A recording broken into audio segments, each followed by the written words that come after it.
What up, folks? Nick Battle, man, aka Nino's Corner. Look, folks, this is the live call-in show. If you want to dial in, either hit that link that's pinned in the comments, or just go into the actual video description. There's a link in there. Click it, folks, and you can dial in. We're gonna have just a good phone call, tonight and talk about the game recap. You can dial in, kind of voice your opinions. Let me know what you guys think and what you thought about the game. Very exciting game, man. Texas won, folks. Texas won. Look, I predicted a 24-20 victory by Texas. So I thought we came out pretty good. A great time, a great game. I was at the game actually, sitting about the 50-yard line or so. Hey Cole, what's going on, man? What's going on? Hey Cole, anybody who's on here, if you want to do a dial in, just click the link in the actual video description or the pinned comment. I'll let you in and we'll talk some ball here, folks. But great game here by the Longhorns, man. Look, I told everybody this was going to be a game about the trenches, right? And whichever team, excuse me, whichever team won the trenches from the defensive side of the ball, whichever team's defensive line ate up the interior offensive line of the opposing team, they were going to win the game. Texas's lines, man, were way more physical than Alabama's ever were. I was very surprised by that. If I'd have told you guys 6 months ago that the more physical team in this game was going to be Texas by a landslide, you probably would have told me I was drinking something. Texas was way more physical. The interior offensive line, which is what I was kind of worried about, was really good, man. Look, Campbell did his thing. Cole Hudson did his thing. So those two kind of swapping out were awesome. Man, Jake Majors, I saw him on a couple plays where he pretty much went one-on-one with Otis, and it was a stalemate. So everybody talks about Majors' strength, man, but Majors went toe-to-toe with Otis on more than a couple plays and was able to hold his own, man. So, look, I was very impressed. This team was physical. We were hearing all the reports, you know what I'm saying, guys, in the fall, in the spring also, to where it was basically saying that the defense was winning, right? The defense was winning everything, right? And so, especially from that defensive line standpoint. Well, look, we just saw that defensive line kind of abuse in Alabama offensive line that, all the reports coming out 6'5", 340 pounds, right? And so that's the average weight for that, the starting five there. Texas's defensive line did their thing. They absolutely did their thing. I don't even think it was close. They looked very good doing it too as well. Just a great defensive effort. Let me put on my goggles here. But yeah, just a great defensive effort, man. Very excited about the game. Just from the offensive side of the ball too, folks. We can take a look at let's take a look. Give me a second. You take a look at just the running backs in general, man. CJ Baxter, you gotta love him. You gotta love CJ Baxter, man. Yes, our future. The Pancake Factory is definitely paying off, man. It is paying off for us. Look, 5 years. The previous 5 years before Coach Sarkisian got here, folks, we had a total of 18 scholarship athletes here on the offensive line that were signed. Only 12 remained from that class, through transfers, through flunking out, through medical retirements. Only 12 out of those 18. But even with those 18, Texas was tied dead last with Kansas in the Big 12 for offensive line recruiting. Not a good sign for the really blue blood program here in the state of Texas. And look, Texas has done wonders since Sark has gotten here. Sark's gotten here, and the first thing that he focused on, folks, was those trenches, man. We saw the offensive line. We saw that him and Cal Flood went out and got 7 offensive linemen in that first class in 2022. And in 2023, folks, they got another 5. So they got 12 offensive linemen in 2 classes. Texas in the previous 5 years before Sark and company got here, 18. And only 12 were on due to transfers. We had no transfers yet, knock on wood, from the offensive line. But I tell you, man, look, everybody knows Kelvin Banks Jr. is a dude, right? He is a dude. He is one of those guys that is going to be special. He's going to be a top 5 to top 10 pick, first round draft pick, basically, barring injury here. Hayden Carter, man, might be the best pass blocking guard that we have here on this team. He's outstanding. He's going to be a guy that's probably going to play in the league too as well. Jake Majors really impressed me in his last game. The strength that he showed, going one on one with Otis and basically holding his own, man, not getting pushed back. I was very impressed with Jake Majors in his line. And then it was like, who's gonna play that right guard, right? The right guard, we had DJ, we had Cole Hudson, and they're flip flopping in and out. And I tell you what, DJ's nasty. He's nasty and he's physical, but so is Cole Hudson. And I tell you what, man, we are going to be just a force to be reckoned with when it comes to this offensive line, man. And then look, man, we got the slow and steady Christian Jones, man, who always makes just the right play. Look, I shouldn't say slow and steady because it's not slow, but he's just that steady, calming force. Christian Jones. Christian Jones did his thing as well. Just graded out very well. Quinn had a clean pocket pretty much all night a clean pocket. So that's like one thing that we got to look at. So look at this too. Let's take a look and see what Cape is saying. Wyoming coach is already talking crap about us on their press conference. They can talk crap all they want, but when we whoop that ass, on a Saturday night, look, I don't want to hear it.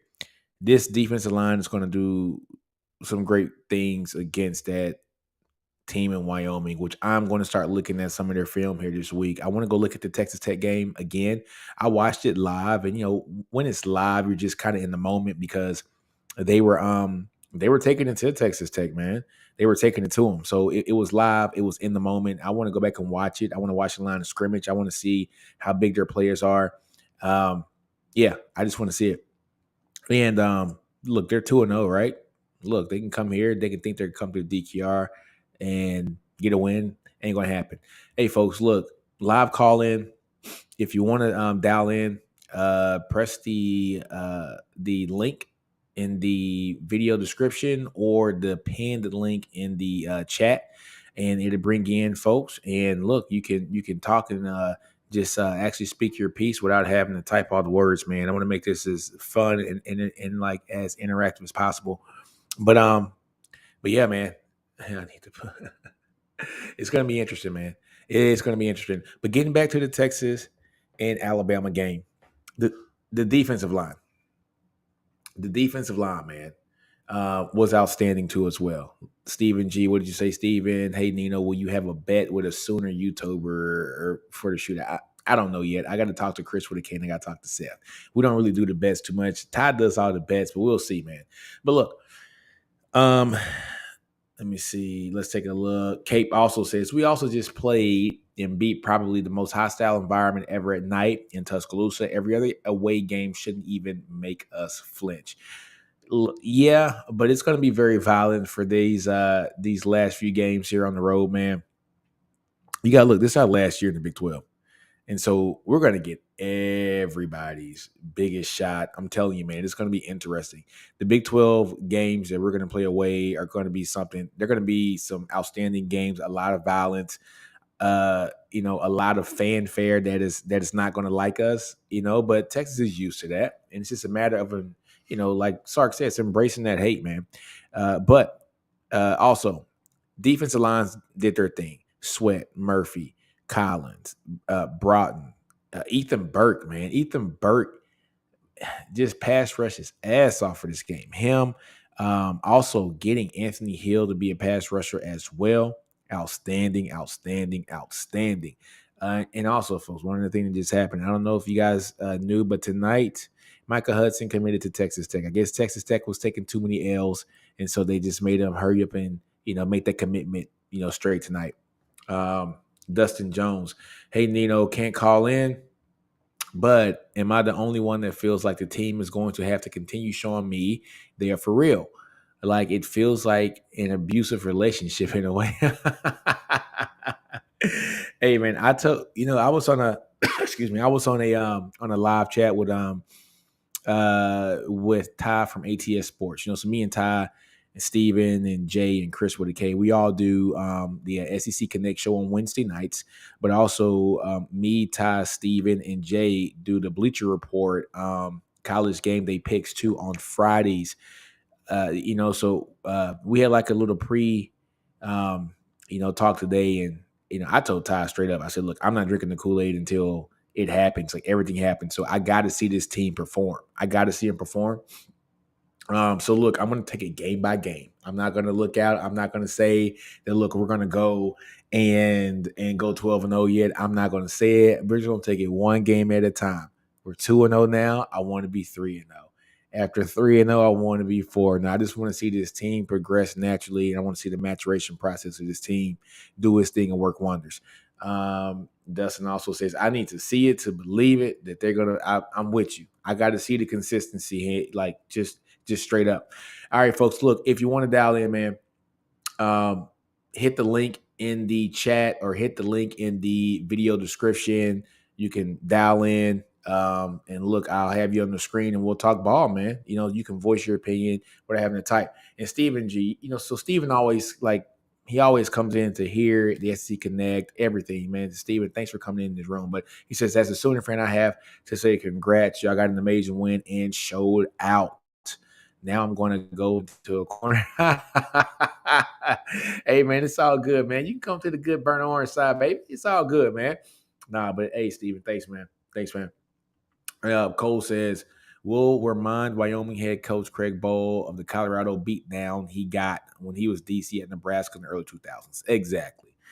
Let that man know what it is, man.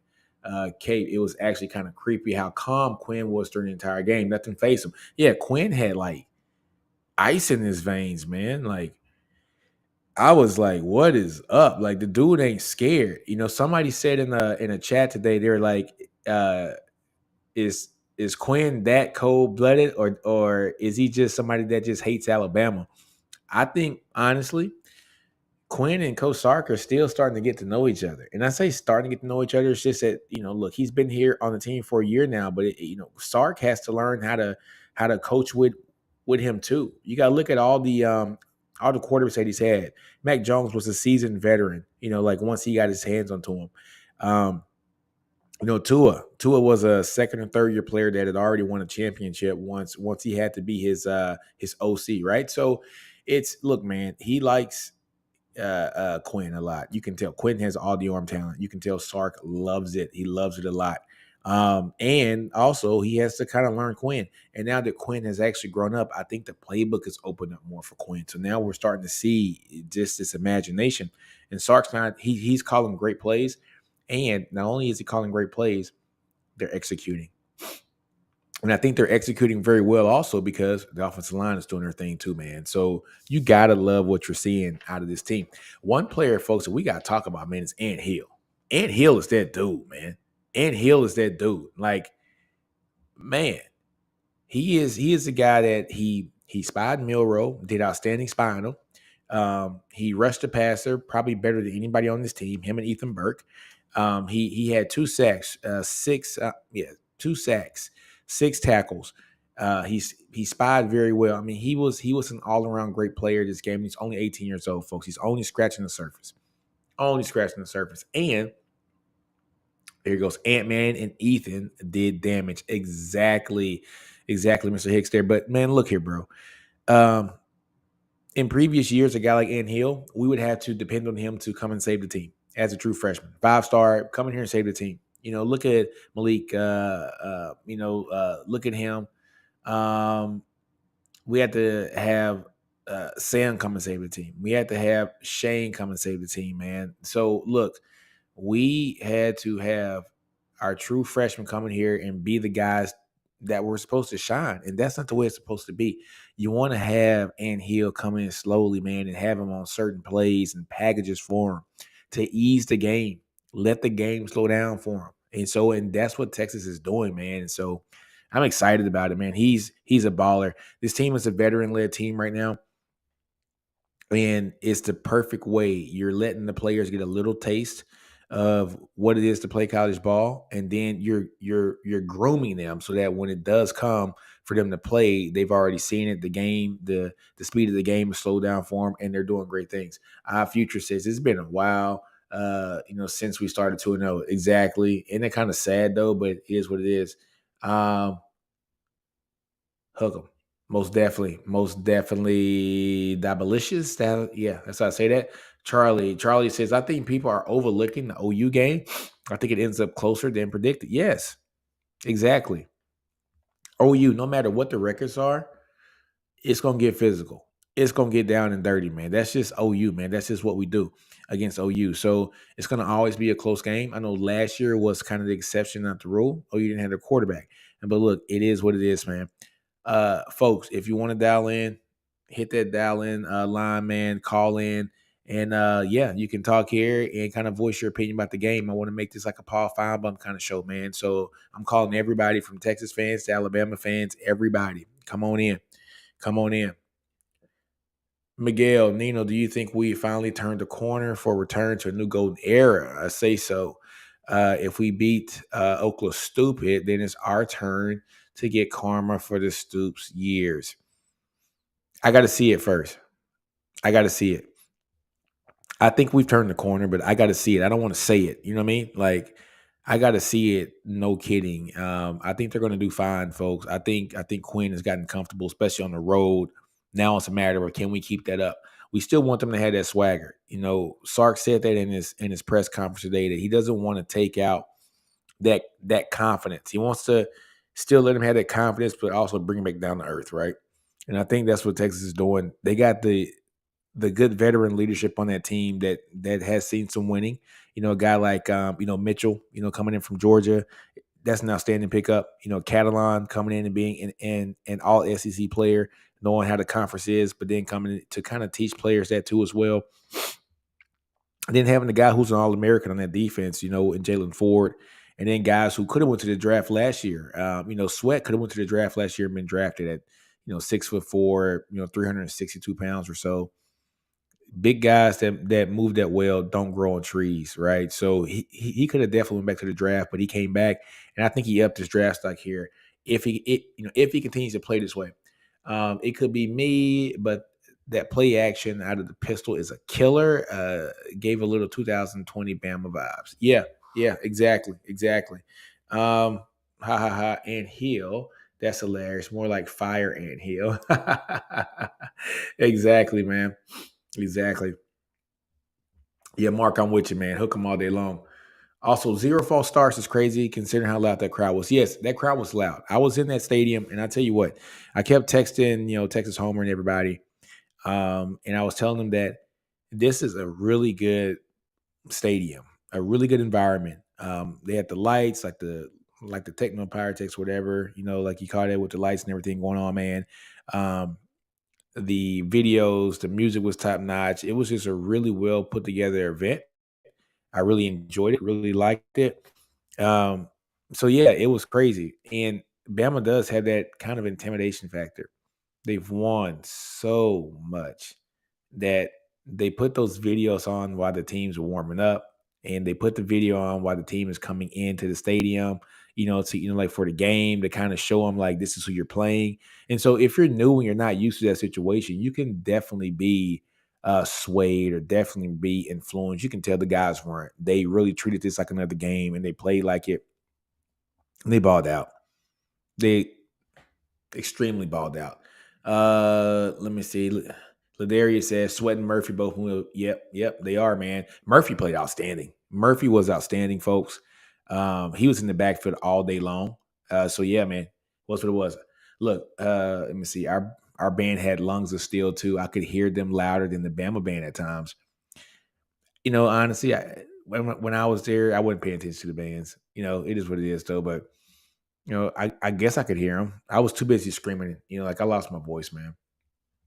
Look, folks, if you want to dial in, click that link in the video description or click that link, folks, that's pinned to the comments. You can dial in, folks, and kind of voice your opinion through your voice and not through the keypad.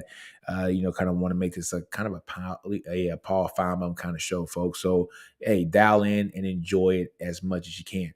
But, folks, also, the wide receiver position, Xavier Worthy. Man, we finally got a deep ball, right? We finally got a deep ball. Xavier Worthy with that touchdown catch, man, was outstanding. Quinn just threw it up there, man. And I think Quinn I think he saw something. I think he understands that for him to get that deep ball completed, he has to put some air underneath it, man. I think he has to put some air, and he did. He put that thing to the moon, man. He put that thing to the moon. He put a lot of air in that deep ball, and we completed that deep ball. We completed another one to Mitchell as well for a touchdown. We had a couple more that could have went for touchdowns, but they were pass interference calls. I'm telling you, Quinn, maybe he found something, folks. Maybe he found something. So I enjoyed seeing Quinn pass the ball. He was so cool, calm, and collective. It was kind of scary. It was kind of eerie. So yeah, I enjoyed it, folks. Also, Jordan Whittington made some very tough catches, man. There are a couple catches that he could have made. He had the one in the end zone. That one hit him in the hands, but that was a good hit too, by the safety as well. X dropped the touchdown, but he came back and redeemed himself with the bomb. And who else dropped the ball? Brooks. Brooks dropped the ball. Had a perfectly thrown ball to him. He's turning around, hits him in the hands. And I was, fighting with Ty about this today. I said, if Brooks catches that ball, he's in the end zone. He goes, no. Kool-Aid was there. I said, yeah, but Kool-Aid had already whiffed. He had already whiffed, man. He had already whiffed. By the time the ball hit Brooks in the hands, Kool-Aid had fell to the ground already. He had already whiffed. So I think that would have been a touchdown too. But, woulda, coulda, shoulda. Is what it is. Texas won the game. We won the game. Made some mistakes. And so those are good teachable moments. But it was kind of scary, folks. Look, Texas was only up 4 points. As bad as the Alabama offense had played, Texas was only down. Well, Texas was only up 4 points. And then Alabama came back and took that lead. And so when Alabama took that lead, folks, I was like, wow, this might be the end of this game. I said, I have to see exactly how Texas is going to respond. And Texas responded outstandingly, folks. Coming down, I think they had a touchdown in 4 or 5 plays.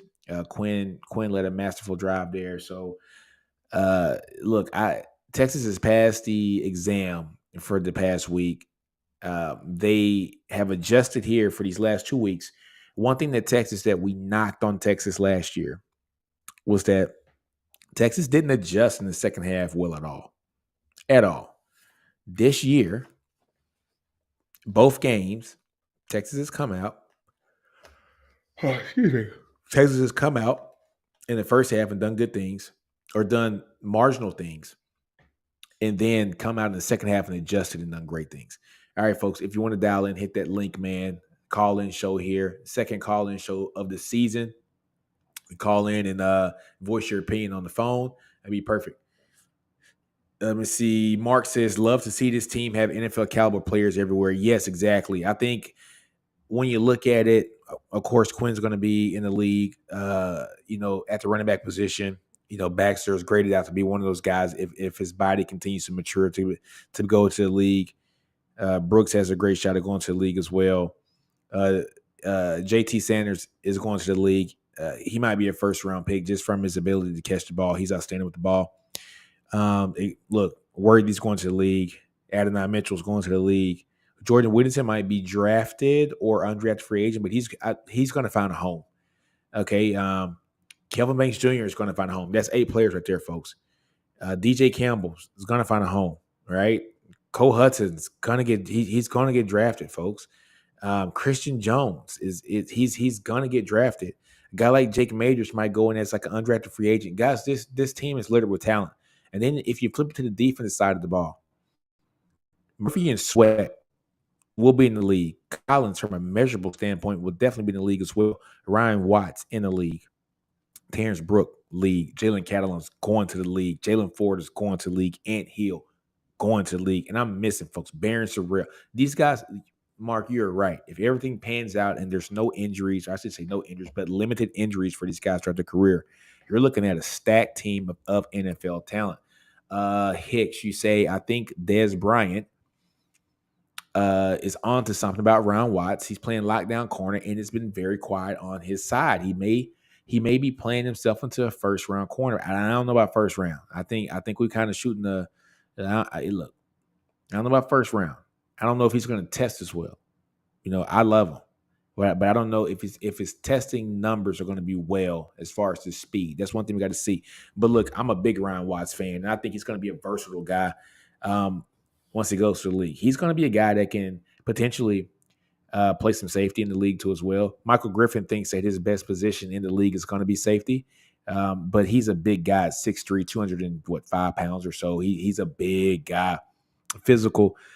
And the only thing I say is that speed aspect, right? So when Milrow threw that ball and Watts had perfect coverage, he was step for step. And with him being 6'3", it really helped him out on getting hands in that ball. If he's a little quicker, that's a pick. You know what I'm saying? But Ryan Watts is that guy, man. I mean, both the cornerbacks, plus our nickel and Barron. Barron's going to the league too. Have been outstanding. It's been a very quiet first two games. Now, mind you, Bama had some big plays in the last game. I mean, look, they're Alabama. People love to forget they have 5 stars everywhere as well. So it's Bama. They're going to be fine. They have 5 stars everywhere. They're going to make plays. They're at home. We're not at home. It happened, right? It was a juggernaut of a fight, and so I absolutely loved it. Hell of a game. Hell of a game.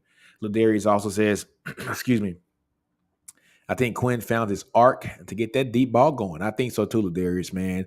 I think he was kind of darting that ball out a little bit too much, and now I think he understands that he has some guys that can go get it. So just put it up there and let them run underneath it. Nobody's going to stay in front of X-Man. It's just literally throw the ball. If X-Man is behind somebody, he going to go get that ball. Give him some room. Give him some air underneath that ball to go get it. Future says no more excuses. No more excuses. Not only they got the W, is how they got the W. They actually responded to adversity. Yeah, they actually responded to adversity when they got on, up on us, one game at a time. But that intensity should be every week. Exactly. Look, I was very, very, very satisfied to see them respond. Right, they responded well. I mean, very well. And so I was excited about that to see them respond. And nothing phased them in that game. And honestly, folks, I'm telling you, it's the championship pedigree of guys who have come from winning teams. I was told by a good friend of mine that in a space or something like that, I think as Hall was saying that Steve Sarkisian is running this program exactly like Alabama was run, right? And so that ought to tell you something, is that it's all about discipline. It's all about continuity. It's all about trusting each other.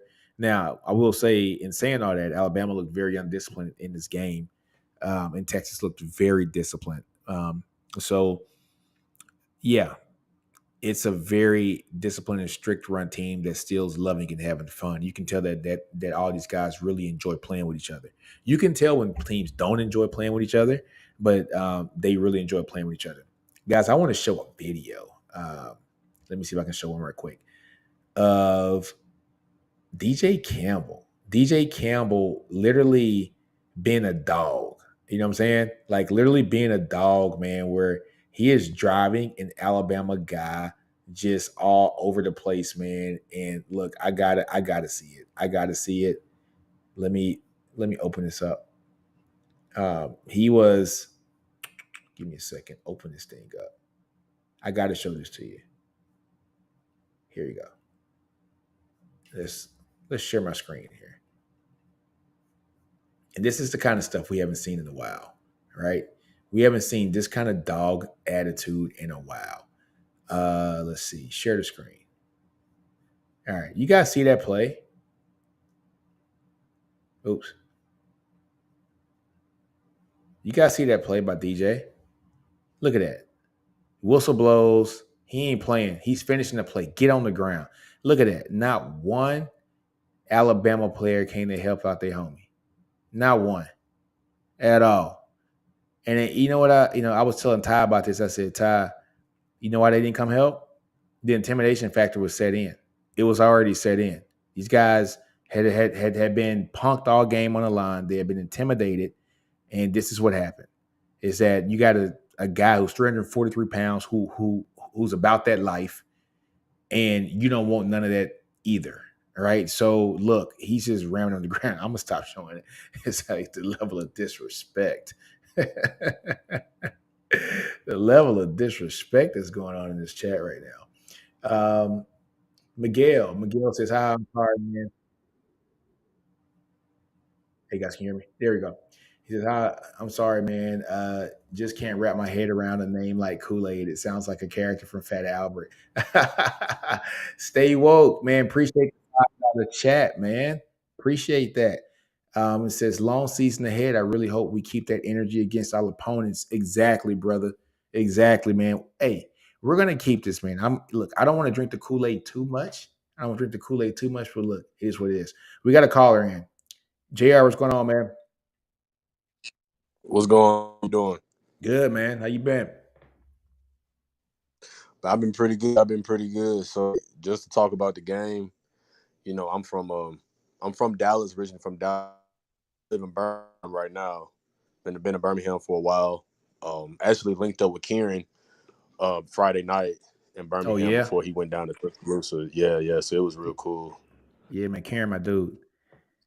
Yeah, but I wanted to call in. I really wanted to talk about like the edge play and not just Ethan Burke and but I mean even like Bush. Like I think about that one Jeb Bush play where he caused that holding call, which brought back that Alabama scored on.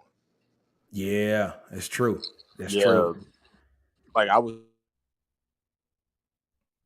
fans. If I'm Jermaine Burton, I'm putting all three of those plays on highlights if they. I know, right? All three of them called back, but it is what it is.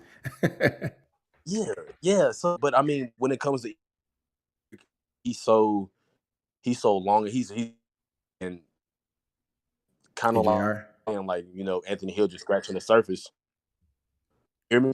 Yeah, yeah. You know what, man? It's kind of coming in. Like kind of crazy, man. It's like just like Oh, basically in and out, man. oh man, I'm sorry. Let me see. I don't think. Uh, All right, all right. So talk now, man. Hello, hello. All right, guys. We'll take him off here for a minute. Once he gets his stuff back in, he'll join back in. Um, let's see. Let's see. Gamers Life says just jump in from the Nellis flight line.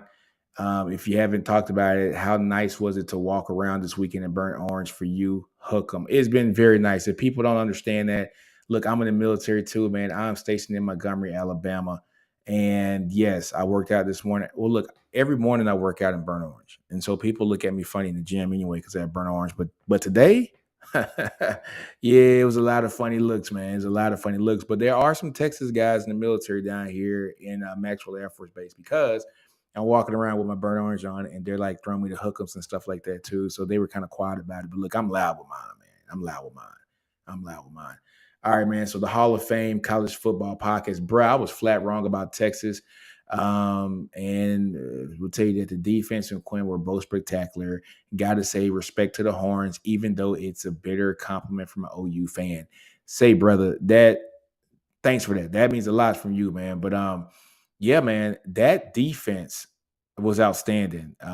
Quinn was man, he had ice in his veins, man. He had ice in his veins, man. So gotta love it, man. I love the game. I was I was surprised too that they came out that physical.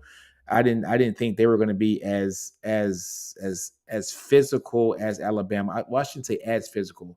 Um, I thought it was going to be like a dead even match when it came to physicality. I think Texas, like no kidding, overpowered and was just a more physical team all the way around. You can tell Sark is building up that roster. That is an SEC roster that he's building up, and the SEC roster is built on big physical guys in the trenches. And you see Cal Flood has a type. He likes big guys, and you can take a look at just his previous class here with Connor Stroh, big guy that's 350. Kojo, Peyton Kirkland. All these guys are 350 plus, right? I think the smallest guy is Gooseby, who is about 280, and I think Chapman was 310, right? But Gooseby is like a developmental project where he's a tall guy, 6'6", 6'7", played a little basketball. Now you see him putting that weight on. I think he's up from 270 to about, like I think 300 even now. So Gooseby's a very athletic guy with long arms. So you see the kind of player that Cal Flood likes. And then you kind of backdoored and look at at the class from the previous year, man. You have, of course, DJ Campbell at 343 pounds, 320 something pounds for Kelvin Banks, and Hudson's at 315 to 320 as well. And you look at a guy like Agbo, who came in at 340 or so. I think he's down now to about 300 even or so. But then you got Big Cam Williams at, what is he, 360 or something. He looks at the Eiffel Tower. Dude's is huge. I mean, they have a big defensive line. I mean, I'm sorry, offensive line. And then Neto's a good 315 as well. A very strong and physical line, man. Sark is building up the trenches. He knows what he's doing when it comes to, basically building up an SEC caliber offensive line. And then look at the defensive line. Getting Sadir Mitchell was huge last year. That was the only defensive line interior guy that we got in the class. But you can tell Bo Davis has kind of prioritized that this year because he understands he has to have that talent going into the next year. And so you're getting a guy like, Alex January. Alex January out of Duncanville, guy that's 320 pounds already. You're getting a guy like DeAndre Robinson, who's already 330 pounds as well. And then you're getting a guy like Melvin Hill, who can pretty much play. He can play the end. He can play interior line. I mean, he's just a very, very versatile guy. I cannot wait to see how his body's going to mature once he gets into the Texas program. He's going to be an awesome player here as well. So you can see that they're putting a priority on the defensive line, something that Texas needs to do. And then they're getting edge players, folks, getting Zena, getting Colin Simmons, like getting those two guys, two of the best pass rushers in the state. Colin being the best pass rusher in the country. Look, man, they know what they're doing. They know what they have to do. Colin Simmons can come in here and probably get 5 or 6 sacks this season if he was a true freshman this season. I mean, that's how good he is, man. So Texas knows what they're doing. They're doing great things. Gotta love it. Dabalicious. I was worried when Bama scored to get the lead, but the way the team responded with a quick score settled me down quick. That was what I told my wife too. I told my wife the same thing, folks, in the stadium. I was like, "Look, this game ain't over. Y'all down by 4 points, and y'all had probably the worst offensive half you can have ever." So, like Bama got the lead, did their thing, and then Texas came back, cool, calm, and collective. Quinn did his thing and did it, man. I was proud of that team. I think at that moment I kind of told my wife, I said they turned the corner, and then she just sat down and she didn't stand up the rest of the game because I think she realized too. She watches every Texas game with me too because I am a Texas fan, and like she gets it, even though she's an Alabama fan. Okay, our futures goes. Those who quoted that tweets had me rolling. Those Bama fans were mad as hell. Exactly. Hall of Fame College Football Podcast. Hey, you ain't wrong. And when Bama closed the gap, they didn't blink. I know. It's the mental fortitude that those guys had. I was excited about that, man. Excited about it. All the SEC, all that SEC gas about Texas and OU not being ready took a hit in T-Town for sure. Texas and OU are going to be ready to play in the SEC. Once we figured out that we were going to the SEC no later than 2025, Texas for sure started to build a team that was going to be necessary for that. They hired, I think, the right coaching staff to get that done. I think Oklahoma getting BV. I think BV was the perfect hire for Oklahoma. Now, you guys know I talk mess about Oklahoma a lot, but BV, I think, was the perfect hire for Oklahoma. Just for the simple fact that, for one thing, he knows that school. He knows that program. He knows the history of it, but he's also a hell of a defensive guy who's going to put a great defense. His defense is going to do wonders. They did wonders at Clemson. They shut down some of the best. I wouldn't say shut down, but they contained some of the best teams in the SEC when they're going for championships. And to be honest with you, Clemson's built like an SEC team as well. So to have BV over there, he knows what he's doing. He's going to build a great roster too. And I'm telling you what, those two brands going into the SEC is going to be outstanding. It's going to be magnificent to see two of the biggest brands in college football join the other big brands in college football, minus some of those teams up there in the Big Ten and a couple of those, out west. So, yeah, gotta love it. Gamer's Life said, never forget that D-line is a bunch of developed 3 stars. Yeah. When you look at it, Sweat was a 3-star. Brian Murphy was a 3-star. You're right. Baron Sawero, he was a 3-star as well. Ethan Burke was a 4. Vasic's a 4, but Vasic didn't travel for this game. I'm trying to think. Alfred Collins was a 5 star. I can't say that. Vernon Bratton was a high 4 star, like almost fringe 5 star. He was that good, like out of high school. Um, yeah, but look, I get your point. Our starters, for the main part, Sweat, Murphy, Baron Sorrell. Those are 3 star guys that were developed, and I think that's what's going to be Bo's calling card. I know people were mad that we didn't get, Dominic McKinley, and he goes to Texas A&M. We get it, but Texas A&M lost, and folks, they're not finished losing, right? So if I had to put money on it, I got a feeling that recruitment's going to open up again. Okay, just like I think that the kid from Missouri, Winery, uh, I think he's going to be in Oklahoma by the end of the year. And I think McKinley's going to be at Texas by the end of the year. As no insider knowledge, that's just my personal thoughts.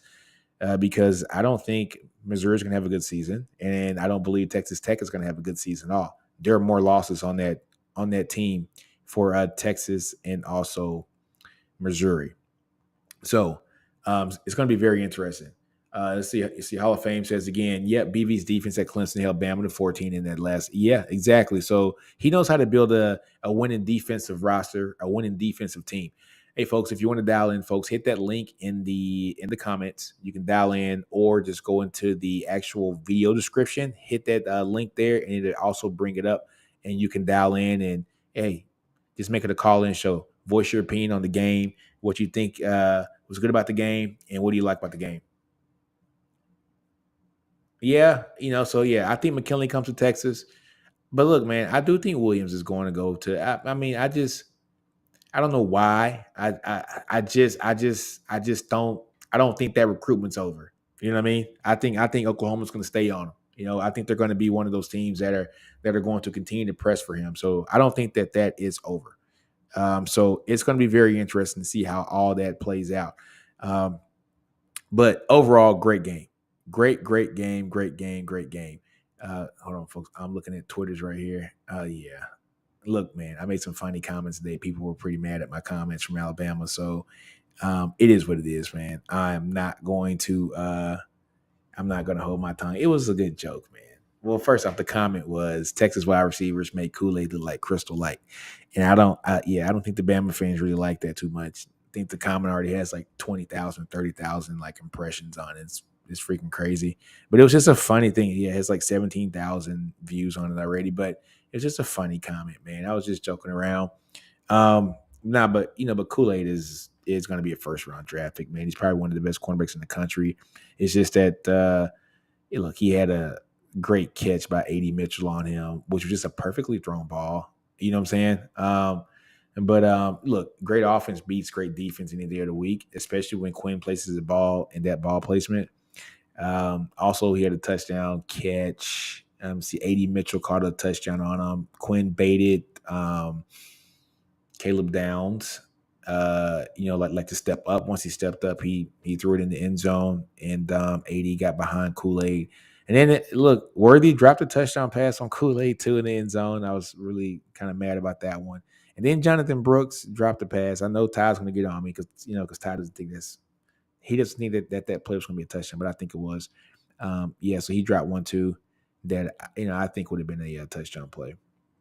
Folks, if you're here, you want to dial in, hit that link in the description, man. Let me know. But yeah, it's going to be very interesting to see here the next couple of weeks. Texas plays Wyoming here next week. Very interesting. But look, one thing I do want to talk about. One thing I do want to talk about is the Alabama offensive line, folks. I've been telling people this for a month now. Alabama was trying to use intimidation factors when they put out those numbers 6'5", 340. I've never seen Alabama do that, and maybe because I don't follow them as much, but I just don't ever recall seeing that. And I could be wrong. If you're an Alabama fan and you're in here, show me in other tweets and articles that show the size of the Alabama offensive line. I think that was more for intimidation factor. But they were a young offensive line. Caden Proctor, he's going to be a first round pick if everything works out for him. He's the number one tackle in the country for a reason. But look, this was his second game. And what is he, 6'6", 365? I don't know if 365 should be his playing weight. I'm just being honest with you. He didn't look as nimble on his feet as he should have. Ethan Burke took him to school. Ethan Burke really took him to school, and Hill took him to school. I mean, they were having a field day on him. He had a crucial holding call when Milrow threw to, who did he throw it to? Was it Bond or Burton for a touchdown on the left side of the field? I think he threw it around the middle, and I think it was Burton. He ends up turning it up to the, like to the left side of the field, but it came back. It was a holding play, and that holding play was on Proctor. Like it, I'm not saying that the moment was too big for him, but it was. He was a true freshman, and I don't know if 365 is the right weight for him. And if it is the right weight for him, maybe 365 is too big for him to be playing tackle. 365 seems like guard weight, not tackle weight. You want that tackle to be a little bit more nimble, man. He maybe cut down about 25 pounds, man. He's about 340. 340 might be the right weight for him where he can keep some quickness because he got abused out there, man. I almost felt bad for him. I almost felt bad for him. RJ says, there's Jason. We got a phone call. Jason, what's going on, man? What's up, man? It's Jason from Hall of Fame College Football. What's up, buddy? Yeah, man. Appreciate you dialing in, man. Yeah, no worries. Let me put this on my headphones so you ain't getting anything back there. Yeah, man. And we just today's just talking ball, man. Talking ball. Man, they look good the other night. I hate to say it, man. There's no you guy, but they did look good the other night. Yeah, man. They were pretty good. I was surprised, man. I was surprised that they were more physical than Bama. I thought it would have been an even matchup when it comes to the physicality. But after they took it to that one you show where old boy just kept on driving and driving and driving. Ooh. It was all game. It was all game. So against Rice, we got this pretty bad. You know what I'm saying? Because we got, it wasn't the prettiest game for our line. Right. And I talked to Hayden Connor's dad about this at a tailgate, and he said, Nick, they're gonna come out and play really well. And I said, yeah. He goes, yeah, they were in the mood. Hayden called me. He was like, they're pissed. They're pissed about their performance against Rice. And he goes, watch. You're gonna see. I said, all right, cool. So I go to the game, watch the game. I come back to the tailgate after the game. He said, what'd I tell you? What'd I tell you? His exact words. What'd I tell you? I said, yeah, man, you told me. So, and look, I was excited, man, but they were more physical, man. I was surprised by that. That's what I thought too. And I took that in the way I was thinking about it too, was I was watching Jay and Chris and after the OU game, and I was like, man, the one thing I could say about it is that I love the fact that SEC BS, it took a hit, man. It took a hit. So, you can't, you want to make sure that keep on talking all that freaking crap about Oklahoma and Texas ain't gonna be ready. They building exactly what you got to do to win, and they're building it better than anybody but Georgia and freaking Bama. Because they're always there. You know what I mean? Yeah. But yeah, they're right exactly. there in there, and I mean, you're picking up the guys that you're picking up. I don't know what's going to happen with Williams with Nary, but I could definitely see McKinley ending up at Texas, and because I just don't think that Jimbo has a firm grip on this thing, man. I just don't. Yeah, I don't either, man. For their defense to be kind of their calling card the last couple of years, for them to give up 48 against Miami, I was just like, you got to be kidding me. As many 5-stars that are on that defense, that defensive front is stupid talented. Dude. But they have no cornerbacks. That's the problem, I think. They got all that defensive front, but no cornerbacks. But man, but look, man, I was shocked. For them to give up 48 points, I was like, you got to be kidding me. You got to be kidding me. I feel, I feel kind of bad for Evan Stewart. I think Evan Stewart's one of the top wide receivers in the country.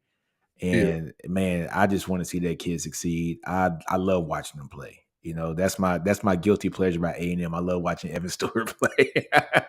Hey man, and that's the thing is, like, you would think with that offense too, like, if you allow Petrino to do his thing, which I'm still not sure that he is, I mean, he may be calling the plays, but they lose another game, you can almost bet that. I was just saying this earlier.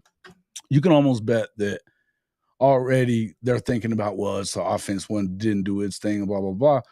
I'll be honest with you though, my feeling is that everybody there at Texas A&M getting underdeveloped, and you're gonna blame. It's easy to blame it on the offense, because that's where they're at on it. You know what I mean? But what happens when he starts going and taking back the play calling duties and all that, then it's really going to fall apart. They got to get him out of there, man. If anyone wants to remain relevant whatsoever, you're toast, man. You better Yeah, get him. man. But this is the crazy part. Who did they get to replace him? Hey, I would be going after somebody. Better be going after Traylor and Willie Fritz. And Joey McGuire. Joey, maybe, yeah. I think those the guys. honeymoon may be over a little bit for Joey right now. The honeymoon may be over. Although they played better. I think had they have won the game at Wyoming, you're not so worried about this loss to Oregon. Yeah, but man, you're right. I think big time chances down there at the end of that game, and Tyler Shuck just kind of gagged. Yeah, he did. I think Traylor would be a problem there. He'd be a problem. Hey, will be. Think about it, man. That was a freaking NAIA school, what, 10, 12, 15 years ago? Yeah, man. He would be a problem up there, man. My only thing though with Traylor is, A&M fans, they think really highly of themselves. And oh man, I know.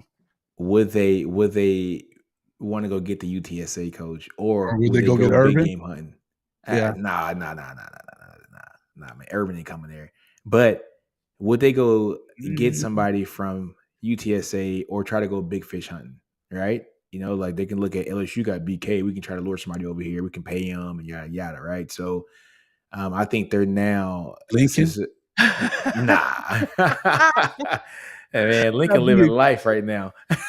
Hey, I tell you what though, his honeymoon's about to be over too when they lose 4, because they're gonna lose 4. You think so this year? I do, man. They don't have enough defense to stop anybody. That's true. The defense is garbage. Hey, Caleb Williams been running for his damn life, and they hadn't played anybody yet. They ain't played a damn person. I don't understand why Lincoln doesn't get those lines developed, man. It's just something about it, especially up there, man. Like, it should be really easy. So much talent in California, right? I mean, like, he should be sewing it up right now. We had Big Dave on our show the last couple of weeks. We've had him a couple of times actually. DJ Youth's dad. Yeah.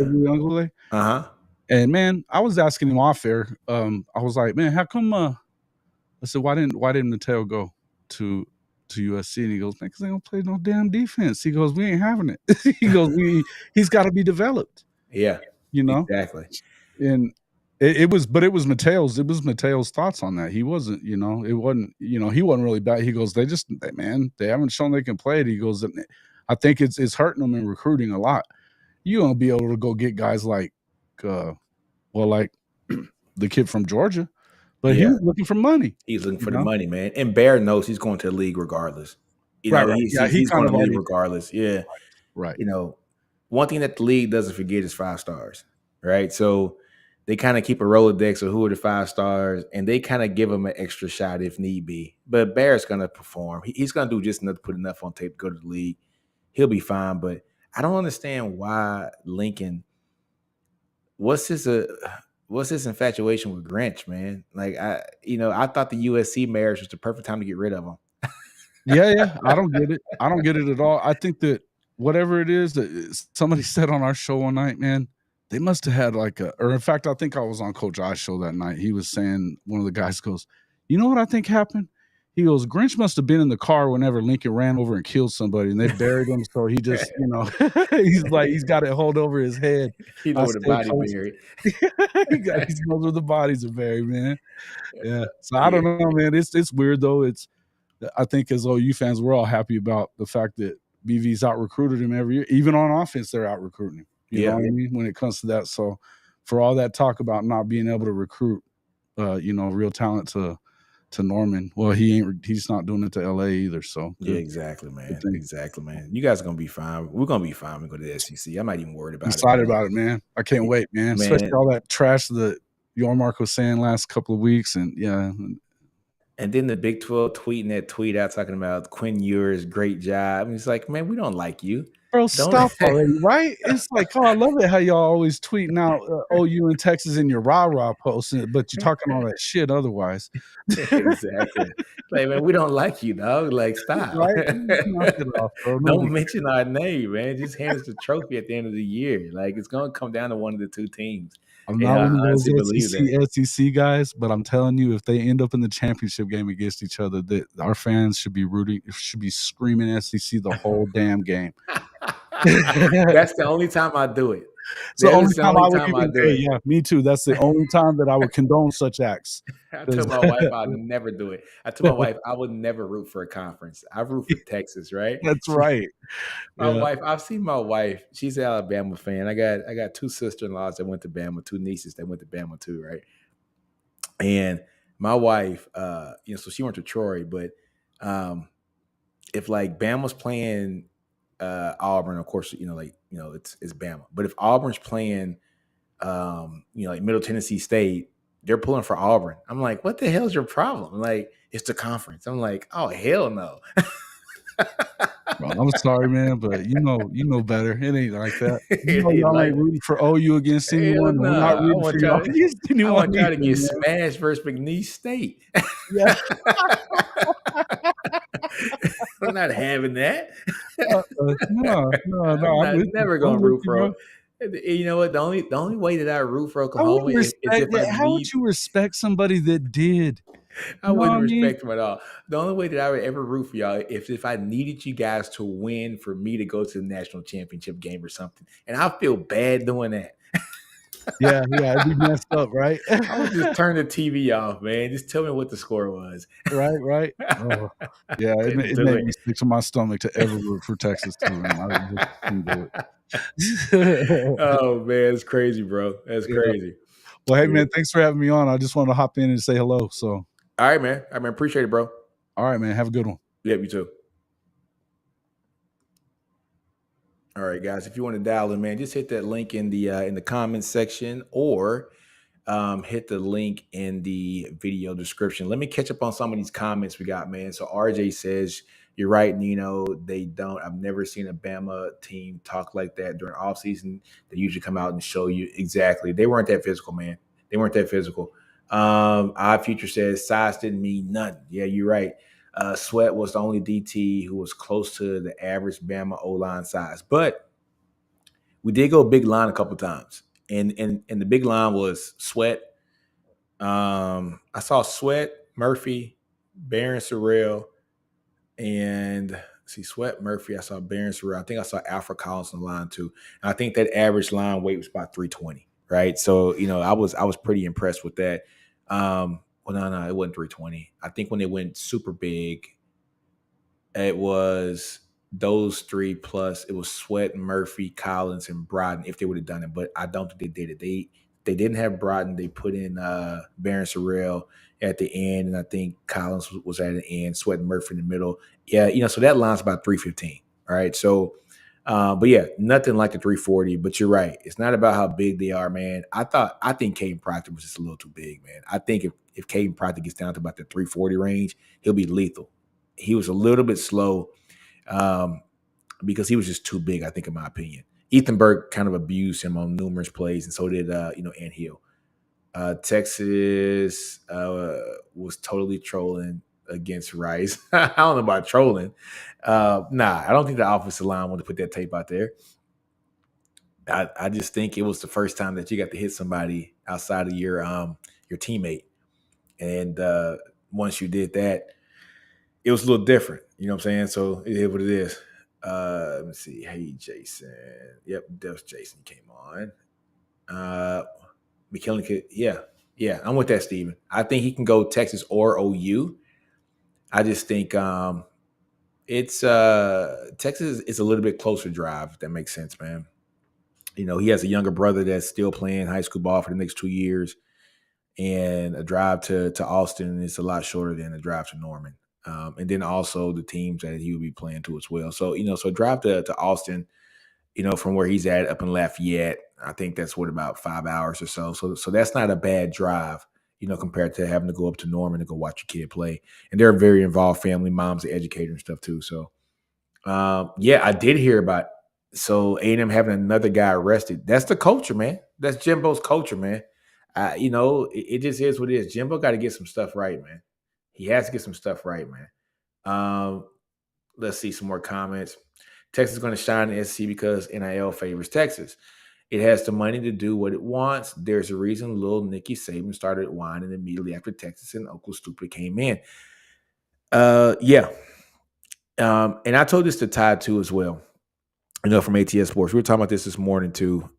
We had a podcast together. I said, look, dude, I think NIL has definitely it's leveled the playing field, right? It's definitely leveled. It has leveled the playing field.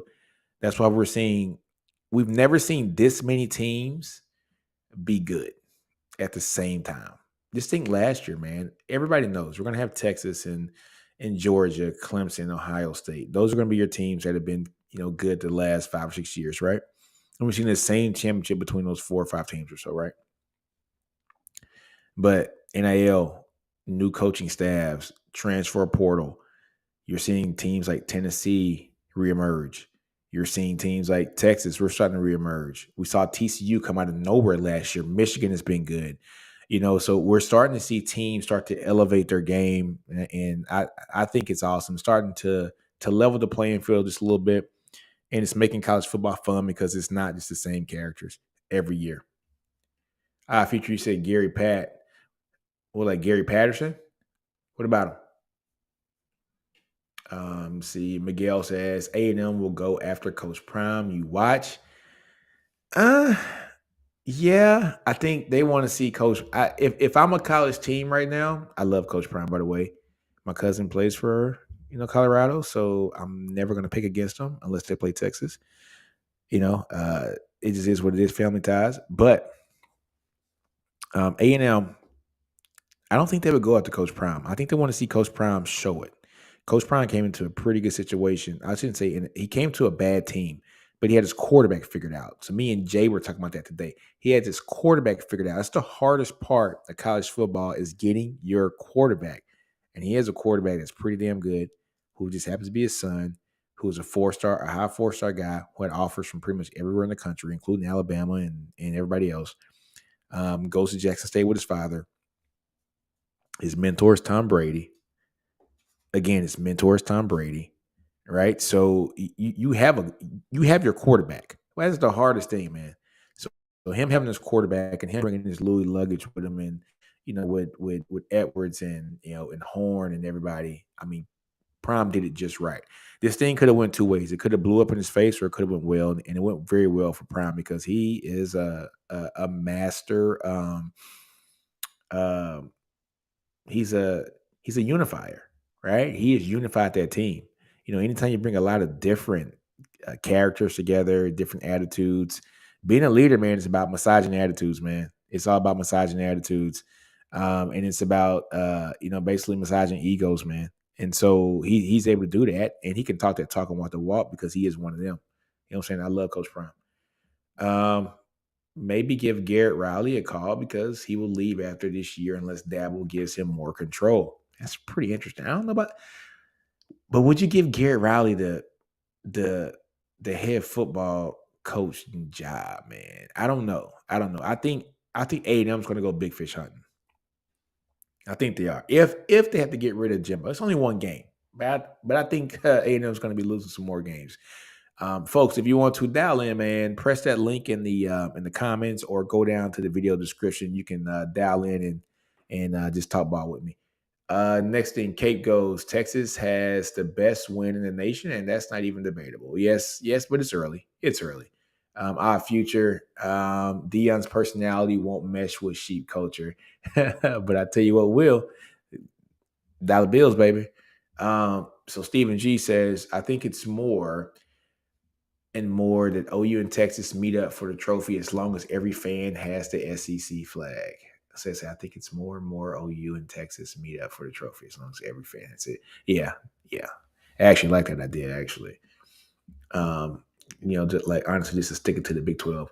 As long as one of us takes a trophy and leave on the way out. Exactly. Texas. G Walk. Hey man, that's my dude, man. George Walker, man. George, dial in, bro. That's my dude, man. We went to college together. Anybody knows George Walker, man? Came out of high school, Houston area, wide receiver, Texas. Anybody knows my background? Kind of similar to Billy Lucci's a little bit from A&M. I think Lucci was like an RA for the football team. He was roommates with Dan Campbell and all that other stuff, right? Well, I was the RA for the football players, including George Walker and a bunch of guys. I think I had Michael Griffin, had David Thomas and Cedric Griffin, had a bunch of players, Nathan Basher, Billy Pittman, Anthony Hill, like Tony Hills, and I mean I had a bunch of guys that were on my floor. But yeah, I was their RA, so I had a bunch of fun with those guys, man. So still kind of keep in contact with with a bunch of those guys, man. So like the Jay Scotts and everybody too. I think I had the Real Brown on my floor too. But anyways, that's how I kind of knew everybody. Tim Crowder, yeah. So yeah, I knew those guys that way, and we just had a lot of fun, man. We had a lot of fun. But G Walk, man, that's my dude. I just texted him yesterday's. Yeah. Or not. George, I texted you this morning, didn't I? Yeah, it was this morning. I don't know if Coach Brown would do it. Hey, Jason, I'm with you, man. I don't think he's going to do it. I don't think he's going to do it, man. Stephen G, the whole playoff is wide open this year. I agree. But that's the good thing about it. One thing I do want to say is Georgia has an easier route. I think Georgia gets to the SEC championship game, and I think I think the West is wide open. I think the East is all Georgia's, right? The East has Georgia. They got to get past Tennessee. Tennessee hasn't looked that strong yet, but I think that offense is going to mature a little bit. So if Georgia can get past Tennessee, I think Georgia's going to win the SEC. And it just depends on who the next three teams are. It's going to be somebody from the Big Ten, or there's Michigan. I think Michigan's going to take the Big Ten this year. And hopefully, I think, excuse me, hopefully Texas takes the Big 12 and Texas goes. And then it's that fourth team. You know what I'm saying? I think Florida State has an outstanding chance in the ACC. I think they're going to run the table, to be honest with you. So I think my teams are going to be Georgia, Michigan, Florida State, and Texas. I said it. And Oklahoma stupid. Damn. FSU takes the fight. Hey, man, they're doing their thing this year, man. I'm excited about it, man. I'm excited about it. Let me see. Nino, we love to have you on our live tomorrow night. Chris will be on for sure. And I think Jay as well will play nice with you. Like, hey, man, send the link over in Twitter, man. I'll be there, bro. I'll be there, man. I'll do it. What's up, D. Taylor? Yeah. But man, look, man, JT Sanders. Since since Jason kind of brought up Chris with a K, that's my homie. But look, I got to talk about Chris's comments. Chris always he calls JT Sanders he calls him a non-factor. JT Sanders is a damn factor, man. At tight end, over 100 yards. He might be a first round draft pick this year. He got a Chris with his blocking, but look, it is what it is. He's getting paid to catch balls, man. He's good. He's slithery. He's slick. He's really good, man. Really good. So JT Sanders did his thing. Just an all-around good player. Got to get better at blocking, but look, it is what it is. If he keeps catching balls like that, awesome. One play I will say that JT Sanders kind of missed on. Look, I have to bring this up. Xavier Worthy takes a reverse. Goes to the right side of the field, and it's him by himself with an offensive lineman in front of him. I think it was Christian Jones in front of him, and JT Sanders has Arnold, a little DB, just a small cornerback there for him. All he has to do is just chip him, and Worthy is gone for a touchdown, man. He didn't, and it was what it was. Look, I got a phone call from Nick. Nick, what's going on, man? Oh, hey, what's up, guy? What's up, Nino? What's up? What a game, man. Exactly. My dad was around when Fred Akers, or he was a Texas alum. He went to, business school. Yeah. And he says he was, he looked up to Earl Campbell, and he was around. I'm 27, so I was around during the golden years. I remember that 2010, the national championship with Colt McCoy is my favorite Longhorn. Good. I was not as aware. My dad sent me to bed when he thought USC was going to beat Texas in the national champion, and I woke up, and to this day, I'm like, dude, really? I hear everyone talking about it. I'm like, well, I don't know what happened, but it feels like it was just such a good game to see. I keep watching y'all, and you guys always talk about the depth, and it's just great to see that the players are developing. I had a cousin that actually just graduated. He was an athletic trainer for Texas. And he wouldn't tell me. I don't, out of respect, I didn't ask for any info, but he says, "Oh, you have no idea how many hidden gems there are on this team still." And it's just real nice. It's just real nice to see the as a whole, the staff, the administration just behind, Sarkeesian and company, and it's just big credit to Chris Del Conte. Yeah. Good athletic director goes a long way. I remember the Steve Patterson, That debacle. and yeah, it's just good to hear. And and you mentioned Deion Sanders. I actually, when he coached high school ball, I don't know if you remember the school he had. Yep. My team actually scrimmaged him. His first 2013. Yeah. And he's such a cool guy. Like he came down to Harlingen, Texas, so South, and he coached up our own players, JV, varsity. It didn't matter, and it's just it's really cool to see him do his thing in Colorado. I know a lot of people weren't expecting much, but you mentioned it so many times. Sarkeesian took an 0-12 Washington, 5-7 the next year. I figured that Prime would have a better.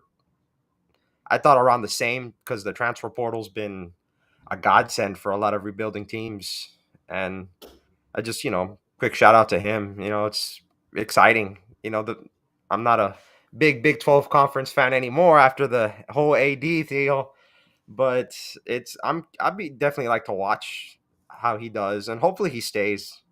I do not want him to go to A&M. Big no. I don't want to go to A&M either. Yeah.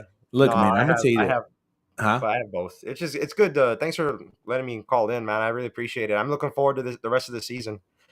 It's awesome. Just Yeah, it's man. great to Look, see. honestly, I think Dion, to be honest with you, is I'm looking at that Florida job. I think Napier is really on the hot seat right now. I think they win 4 or 5 games this year. And if they win 5 games, let's say if they give him one more year and he still doesn't produce, and you're seeing the 2025 season, I could definitely see Dion doing an elevation up from Colorado to Florida, where he Yeah. really has the resources. Colorado, the boosters are finally starting to come out now because he's there. But could you imagine Dion in Florida? Oh yeah, and I feel bad for Napier because we watched him with Lafayette. I mean, the dude can coach. It just seems like he's in an unwinnable situation right now. And I know that Florida fan base, SEC schools in general, they have, It's a short leash. yeah. It's I a mean, short leash. and Florida's been aching to just kind of like Texas. I mean, yeah, they had a little stint with Mullen, but kind of like how we did with Herman. I think they had a better 2010 than we did, but it's interesting.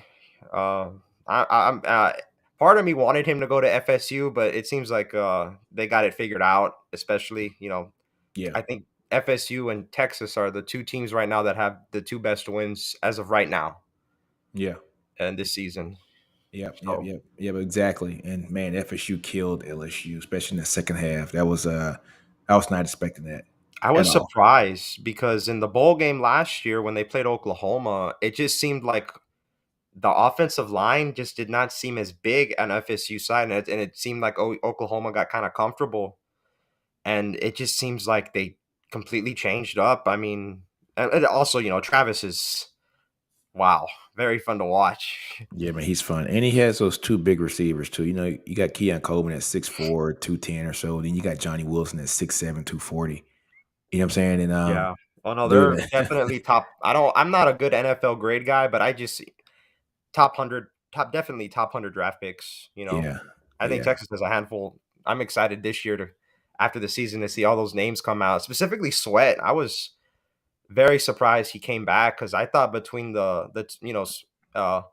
Snacks and Ojomo, I thought he was the most prepared. But heck, I mean, he wants to come back and raise his stock by all means. He's been he's dominating. raising Him it and too. Murphy. He's raising his stock. He's raising his stock. 6'4", 360-pound guys with good feet, they don't grow on trees, right? Yeah. So he's definitely raising stock, and he's the guy now. So he is the guy.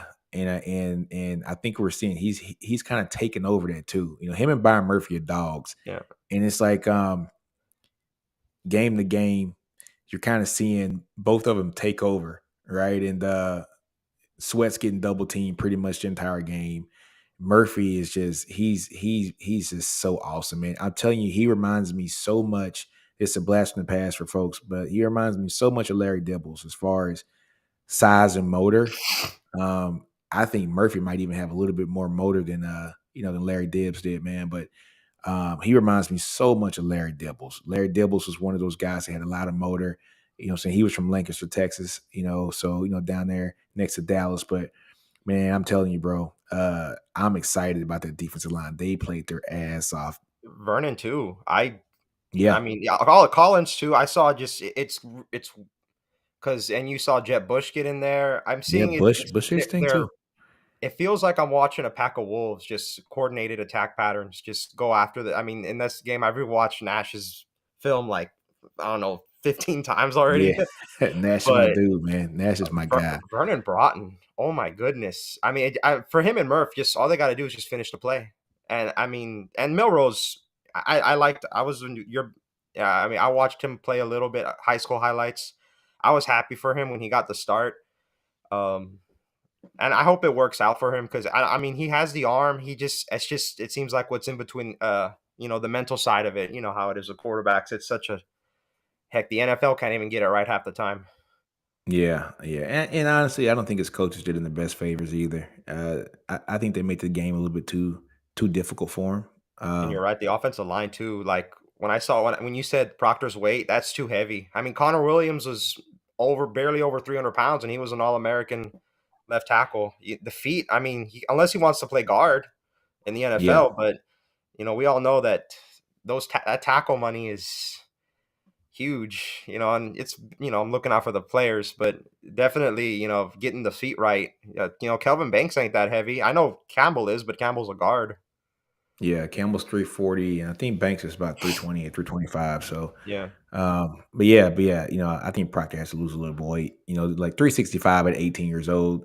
He's not hitting the weight room either, like a college student is Hmm. either. So, a lot of that weight's not good weight.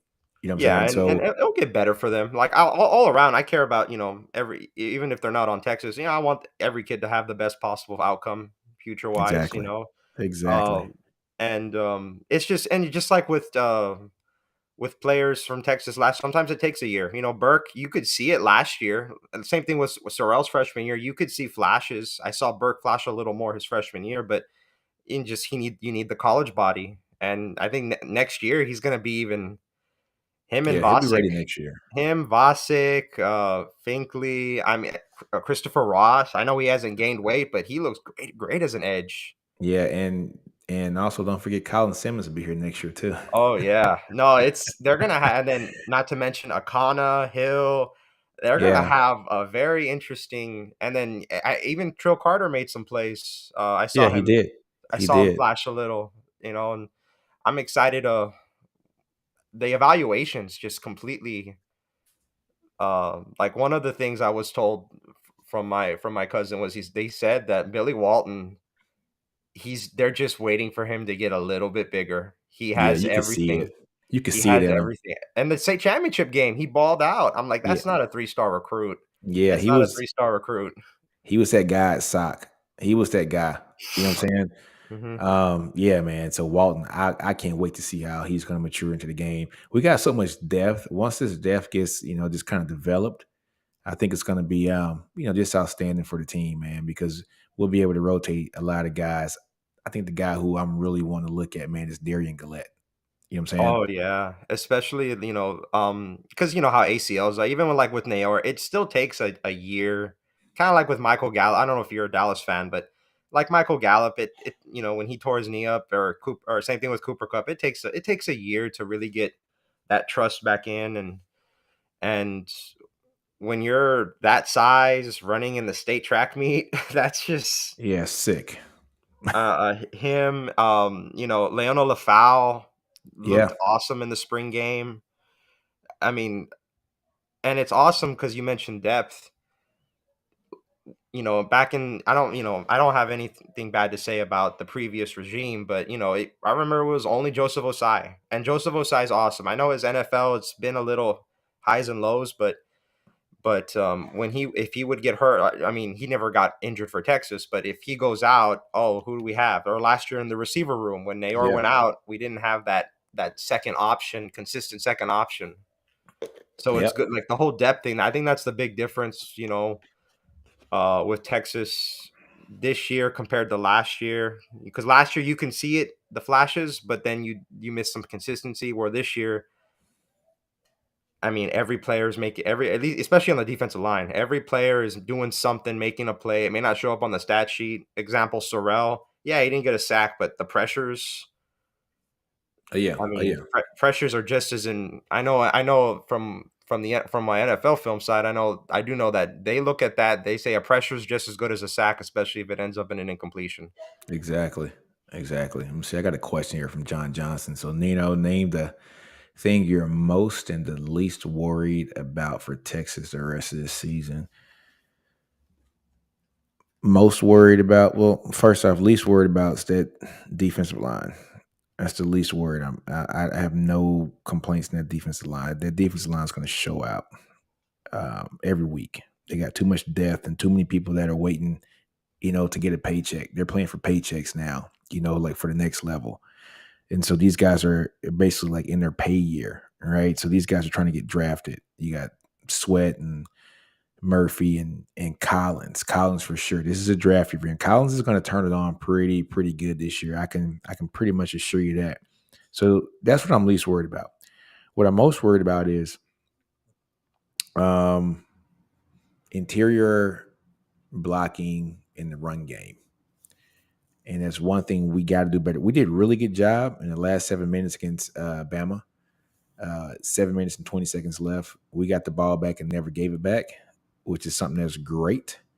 But for the rest of the game, it was tough sledding for us to block on the interior. We didn't get a lot of push on the interior for run blocking. Now, pass blocking, we were outstanding, but it was the run blocking piece. So I would love to see the interior of that offensive line gel more in the run game, so that we can run in between the tackles really well with Baxter and with Brooks and with Jaden Blue and Savion Red. So those are my two things. Oh, for sure. Yeah, reading some more comments here, man. But yeah, man. But hey, Nick, thanks for dialing in, man. That was a good conversation, brother. Oh yeah, for sure, man. I listen to you all the time, especially when after a long day.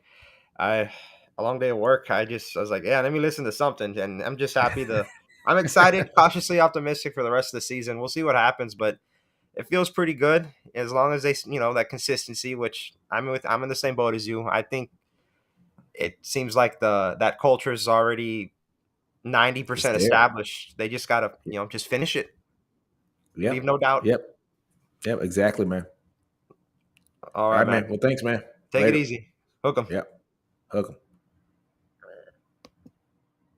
All right, guys. If you want to dial in, hit that link in the comments and in the video description. It'll take you straight here to dial in. But Nick said something that was really good. He talked about the culture, like being set. And I think that's what Sark's doing. Sark is doing a great job of building that foundation, man. And I think with the foundation here is we're starting to just to get that solid base built. And since they got that solid base built, you're starting to see players get bought in, right? That's wonderful. Coming from the Tom Herman year, I think we were 7-3 his last season. Then the next year we go 5-7, and some players can look at that and say, why have we regressed, right? And maybe they're not completely bought in. And then you go 5-7, then we go 8-4. So we had a 3-game difference, right? We swung it open, by 3 games. We could have won more games. We could have lost some games too, really close games. So maybe some players are bought in, but not everybody's bought in. A game like Bama, it gets your team bought in because it shows everything that coach was teaching for the last 3 years. It's a process, right? It's not built a team through the portal and I have my guys here for a year or two, and then they are not guys that I originally recruited. I don't know him as well as a guy who I've been recruiting for the last 2, 3, 4 years. So you know the culture fit that you're going to get in that program when you absolutely recruit a guy. So um, Sark did it the right way. He's building it brick by brick with guys who want to play for Texas and not play at Texas. Rob Baber says that a lot. About guys who want to play for Texas, not at Texas. Meaning you want to play for the brand. You want to play for your school. And that's when you start to get people to buy in, not only for the school, but for your coaching staff and the person next to you as well. And it's not just that I'm here at Texas, I've made it and I have arrived. So it's good to see that these guys are really buying in, and you can tell by the play in the field. They're motivated, they're hungry. They were definitely more physical than Bama last week. And it's just good to see. Some more comments here. Miguel says Coach Royal was come on, I ain't gonna say Oakland stupid, but he always advised newbie coaches if a university of the in the beginning offers you a job, excuse me, you take it. Coach Prime seems to know that exactly. Nino, how was Burke possibly a 3-star? No, Burke wasn't a 3-star. He was a 4-star. Burke was a 4-star. Yeah, Burke was a lacrosse player who was a 4-star.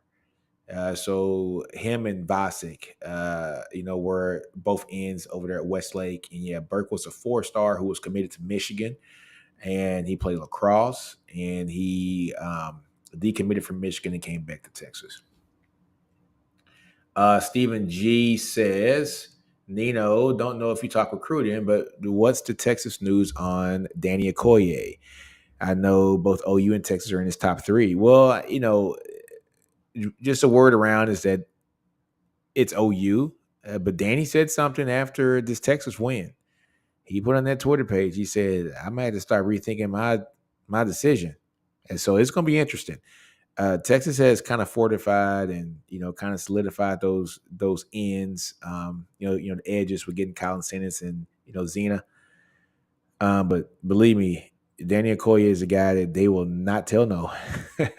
He's one of those guys, folks, that if anybody doesn't know who Danny Okoye is, he's a guy who's homeschooled.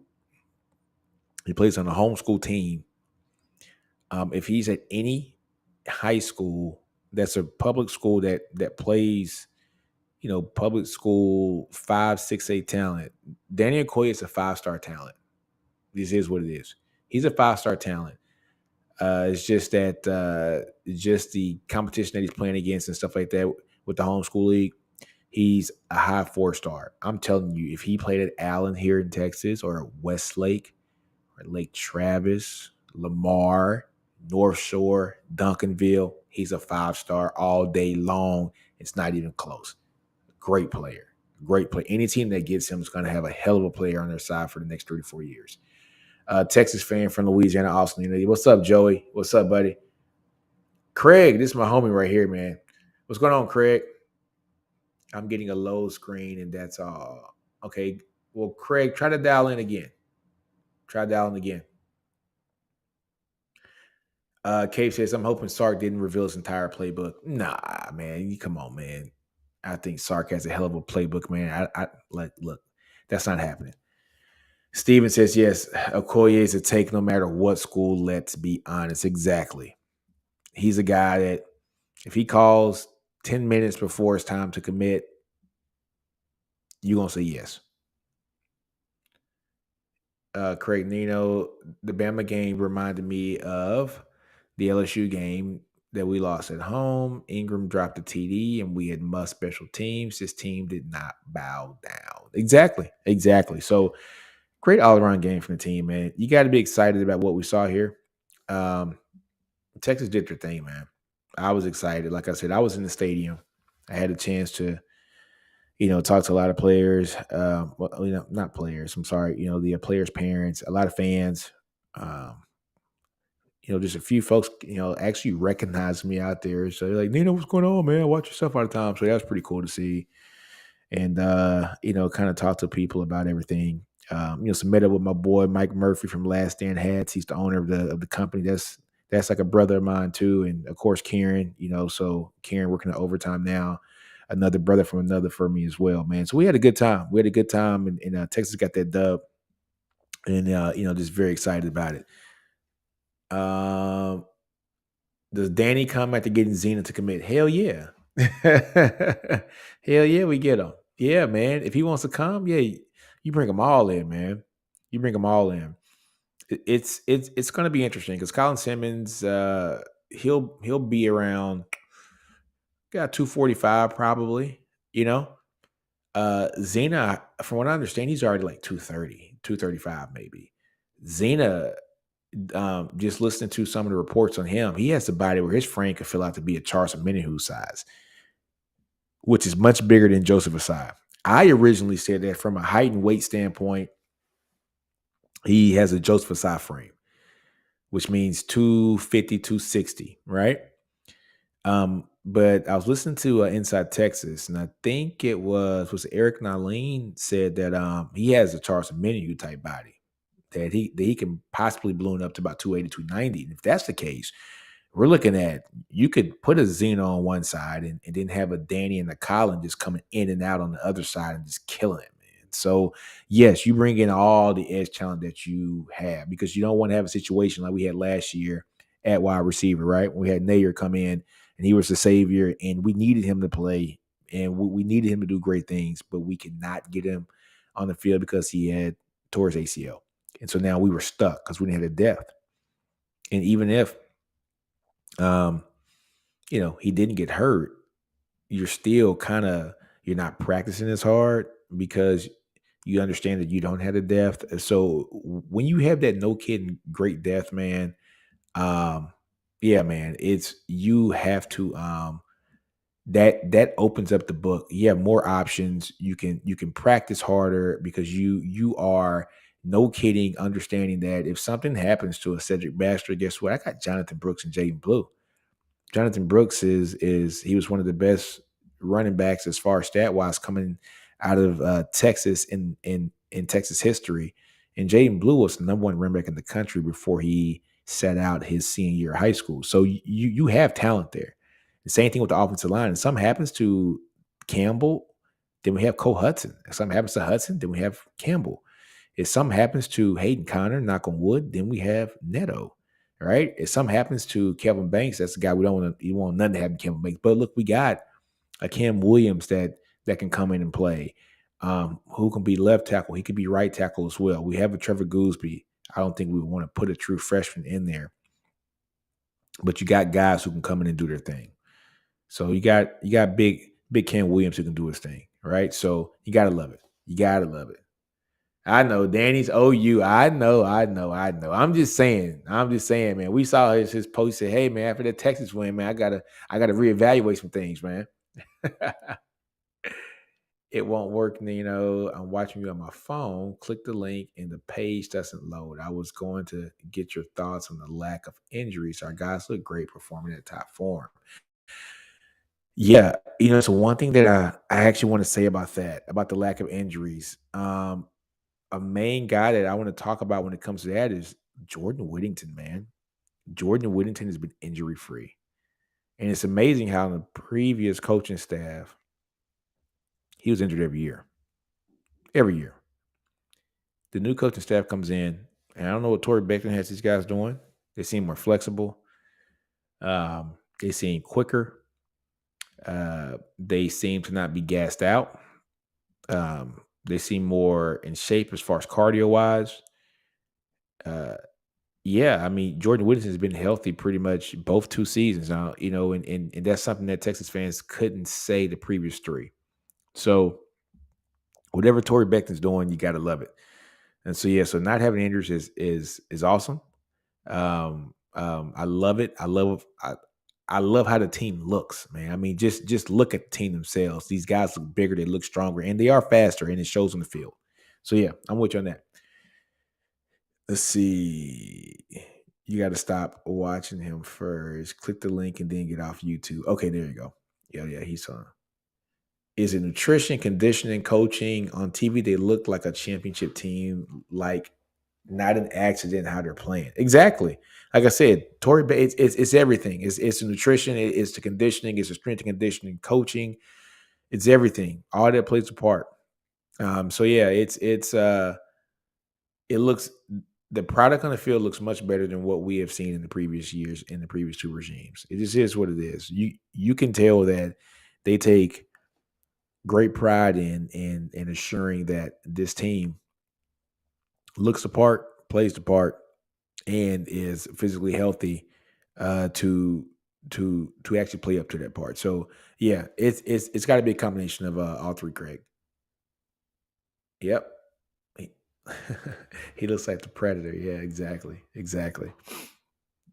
Well, folks, look, man, it's been an hour and 34 minutes, man. Thank you guys for tuning in, man. Just want to do just a quick live check. It's good to have you guys call in, just to hear some of you guys' voices, man. So, hey, man, thanks for dialing in and tuning in. I'm gonna have, I think, another one of these this week, but tune in on Wednesday, the SEC Connect. Myself, Tyler, Ty from ATS Sports, Steven from FP Perspective. Chris K, Chris with a K from the Horn Sound Podcast, and Jay from Unfair Sports. We do the SEC Connect every Wednesday at 7:00 Central Time. And Friday mornings, I do Bleacher Report. Myself, Ty, Jay, and Steven. We have our Bleacher Report show, College Football Game Day. I won't be on this week or the next week. I got to do some Air Force stuff, but on the 29th, I will be on. But the three of those guys will be on, and I will send them my picks. So I'm a hate that I can't make this because I want to talk about the Alabama game, but the duty calls me. So, anyways, folks, man, thank you for tuning in. Love the interaction. You guys make it fun. Yeah, man. Thanks, Jason. So you guys make it fun, man, and I enjoy doing this because you guys make it fun. So on that note, man, dial into the next one. I will see you guys later. And on that note, man, hook them all day long, baby.